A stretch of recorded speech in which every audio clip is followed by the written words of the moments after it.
નમસ્કાર મિત્રો, મારી આ ચેનલમાં તમારું સ્વાગત છે। વિશ્વ હજુ કોરોનાના કારણે થયેલા દર્દમાંથી બહાર આવ્યો ન હતો કે હવે વધુ એક ખતરનાક વાયરસે લોકોની ચિંતા વધારી દીધી છે। ચીનમાં ફરી એક નવા વાયરસે લોકોને ડરાવી દીધા છે। ત્યાં ફરી એકવાર આ વાયરસનો ડર જોવા મળી રહ્યો છે। તમને જણાવી દઈએ કે આ વાયરસ બાળકોથી લઈને વૃદ્ધો સુધી દરેકને અસર કરે છે। આ વાયરસથી સંક્રમિત લોકોની સંખ્યા ઝડપથી વધી રહી છે। પરિણામે હોસ્પિટલમાં ભારે ભીડ જોવા મળી રહી છે। ચીનમાં આવેલા નવા વાયરસના લક્ષણો કોવિડ-19 મહામારી જેવા છે।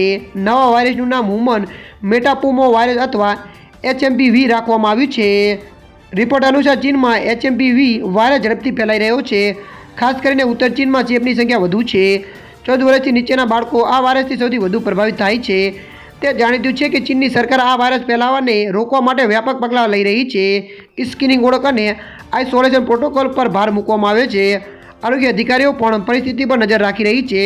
ચીનમાંથી કેટલાક વાયરલ વિડીયો અને સોશિયલ મીડિયા પોસ્ટ પહેલાંથી જ સામે આવી ચૂક્યા છે। ત્યારે મિત્રો હાલ માટે આટલું, મળીશું નવી અપડેટ સાથે। જો વિડીયો તમને પસંદ આવે લાઇક, શેર અને સબસ્ક્રાઈબ કરી નાખજો। ધન્યવાદ।